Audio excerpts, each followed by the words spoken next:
Bismillahirrahmanirrahim. Bismillahirrahmanirrahim. Assalamualaikum warahmatullahi wabarakatuh.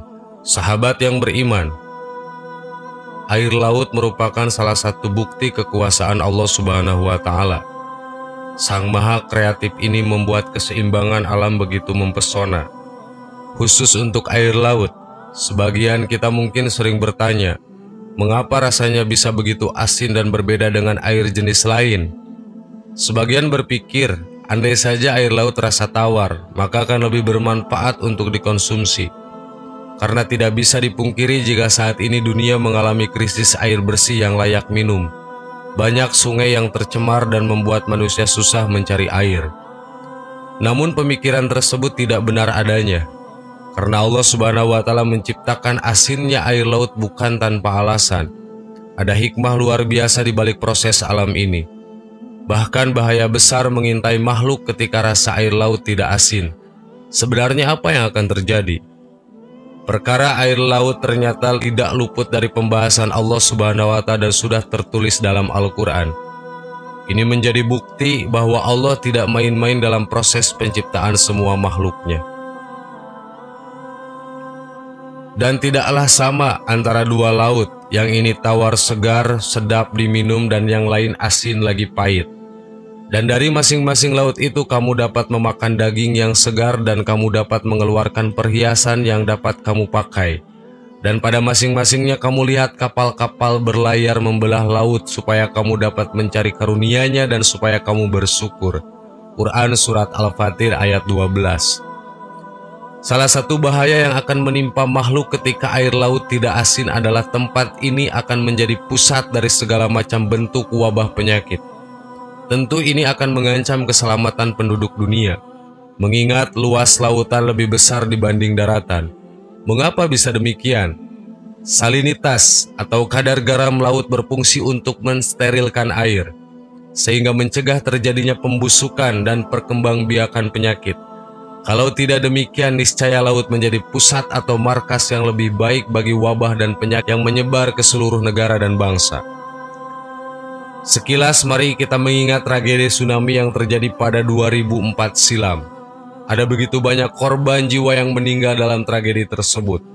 Sebagian ditemukan, namun tidak sedikit pula yang ikut terseret menuju lautan dan samudera yang luas. Bagaimana jadinya jika air laut rasanya tawar? Jika air laut tidak asin, maka jenazah itu justru akan menjadi wabah penyakit karena mengalami pembusukan.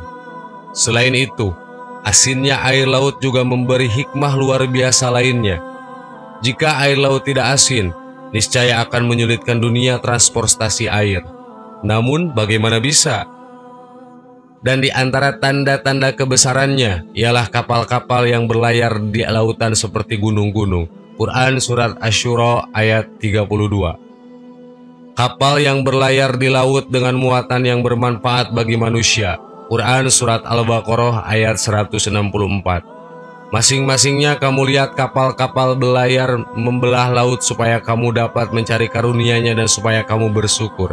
Quran Surat Al-Fatir ayat 12. Laut dan transportasi menjadi bagian yang memukau. Allah Subhanahu wa Ta'ala menjelaskan tentang laut dan dihubungkan dengan kapal-kapal sebagai alat transportasinya. Jika ini tidak istimewa, mengapa Allah tidak menyebut sungai dan alat transportasinya? Karena keistimewaannya inilah, maka Allah menyebutkannya di dalam Al-Quran. Ternyata ini ada kaitannya dengan asinnya air laut. Hal ini bisa dibuktikan dari proses pembuatan es krim. Jika melihat proses pembuatan es krim, maka akan ditemukan bahwa pembekuan es krim dengan menggunakan es saja tidak cukup. Karena es tidak dapat mendinginkan hingga di bawah 0 derajat Celcius. Karena itu, para pekerja mencampurkan garam ke dalam es, sehingga membentuk campuran cair asin yang meleleh pada derajat di bawah 0 derajat. Yang perlu diperhatikan bahwa pendinginan dengan cara ini, yaitu peningkatan konsentrasi garam, tidak dapat dilakukan sampai suhu di bawah 12 derajat Celcius. Dan pengamatan sederhana ini termasuk hal yang penting yang terjadi di perairan laut. Danau dan sungai dapat membeku di musim dingin, tapi laut tidak. Salah satu penyebab utamanya adalah laut memiliki air yang asin. Kandungan garam di air laut menurunkan titik bekunya. Maka keberadaan kadar garam di laut ini membuat air laut baru membeku pada derajat di bawah 0 derajat. Suatu hal itu yang memungkinkan air laut tetap mengalir atau tidak beku karena ia cair pada derajat kurang dari 10 derajat. Jadi, suhu musim dingin rata-rata tidak mampu membekukan air laut, sehingga hal itu memudahkan pelayaran pada musim dingin pada waktu yang lebih lama, karena air laut tidak membeku pada suhu di bawah 0 derajat. Sahabat yang beriman, tidak satu pun di muka bumi yang diciptakan tanpa hikmah, begitu indah dan tanpa celah. Wallahu a'lam, hanya Allah lah yang pemilik ilmu pengetahuan. Wassalamualaikum warahmatullahi wabarakatuh.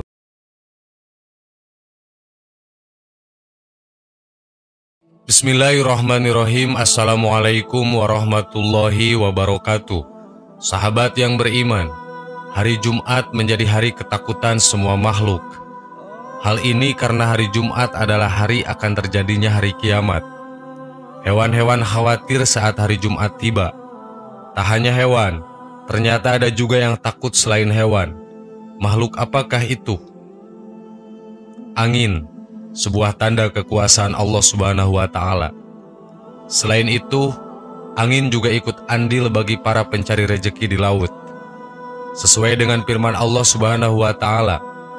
Dan di antara tanda-tanda kekuasaannya adalah bahwa Dia mengirimkan angin sebagai pembawa berita gembira, dan untuk merasakan kepadamu sebagian dari rahmatnya, dan supaya kapal dapat berlayar dengan perintahnya, dan juga supaya kamu dapat mencari karunia-Nya. Mudah-mudahan kamu bersyukur. Quran Surat Ar-Rum ayat 46. Walaupun terkadang angin sebagai hukuman atau bencana alam, kita dilarang mencaci makinya karena itu perintah Allah Subhanahu wa Ta'ala. Dari Sofwan bin Salim, Rasulullah Shallallahu Alaihi Wasallam bersabda, "Janganlah kalian memaki angin dan mohonlah perlindungan kepada Allah dari keburukannya." Para sahabat juga melarang untuk memaki angin. Imam Syafi'i mengatakan bahwa siapapun tidak boleh memaki angin. Ia adalah salah satu bala tentara Allah. Angin adalah makhluk Allah yang paling patuh. Angin bisa menjadi azab dan nikmat. Angin bisa menjadi malapetaka bagi manusia. Hal ini pernah terjadi dan telah diabadikan dalam Al-Quran. Ketika kami kirimkan kepada mereka angin yang membinasakan, angin itu tidak membiarkan satupun yang dilaluinya, melainkan dijadikan seperti serbuk. Quran Surat Az-Zariyat ayat 41 dan 42. Salah satu kaum yang merasakan azab adalah kaum Nabi Hud. Saat itu mereka mengira hujan akan turun karena angin membawa awan. Tapi ternyata angin tersebut datang untuk membinasakan mereka yang durhaka kepada Allah Subhanahu wa Ta'ala. Maka tatkala mereka melihat azab itu berupa awan-awan yang menuju lembah mereka, berjayalah mereka. Inilah awan yang menurunkan hujan kepada kami. Bukan, bahkan itu adalah azab yang kamu pinta supaya datang dengan segera, yaitu angin yang mengandung azab pedih yang menghancurkan segala sesuatu dengan perintah Tuhannya. Maka jadilah mereka tidak ada yang melihat lagi kecuali bekas-bekas tempat tinggal mereka. Demikianlah kami memberikan balasan kepada kaum yang berdosa. Quran Surat Al-Ahqaf ayat 25. Namun di sisi lain, angin juga membawa nikmat, membantu menumbuhkan tanaman. Dan kami telah meniupkan angin untuk mengawinkan tumbuh-tumbuhan. Quran Surat Al-Hijr ayat 22. Angin takut pada hari Jumat. Memang tidak terdapat seseorang yang mengetahui hari Jumat kapan hari kiamat akan tiba. Sebab hanya Allah yang mengetahui kapan akan datangnya hari kiamat. Hal ini juga sudah ditegaskan dalam Al-Quran. Mereka menanyakan kepadamu Muhammad tentang kiamat, kapan terjadi? Katakanlah, sesungguhnya pengetahuan tentang kiamat itu ada pada Tuhanku. Tidak ada seorang pun yang dapat menjelaskan waktu terjadinya selain Dia. Kiamat itu sangat berat huru-haranya bagi makhluk yang di langit dan di bumi. Tidak akan datang kepadamu kecuali secara tiba-tiba. Mereka bertanya kepadamu seakan-akan engkau mengetahuinya. Katakanlah Muhammad, sesungguhnya pengetahuan tentang hari kiamat ada pada Allah, tetapi kebanyakan manusia tidak mengetahui. Quran Surat Al-A'raf ayat 187. Ketidaktahuan siapapun terhadap terjadinya hari kiamat ini banyak menjadi kekhawatiran semua makhluk, tak terkecuali angin. Sesuai hadis Rasulullah SAW, ia bersabda, Pada hari Jumat kiamat akan terjadi. Tidak ada satupun malaikat, langit, bumi, angin, gunung, ataupun lautan melainkan merasa takut dan khawatir pada hari Jumat.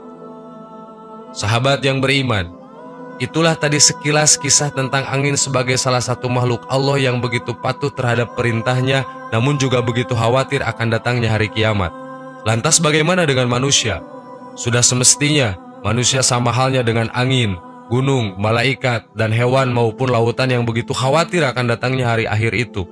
Semoga penjabaran kisah tadi semakin meningkatkan keimanan kita terhadap Allah Subhanahu wa Ta'ala.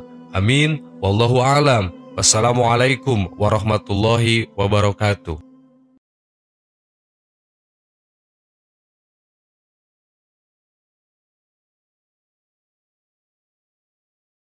Subhanallah walhamdulillah wala ilaha illallah wallahu akbar. Subhanallah.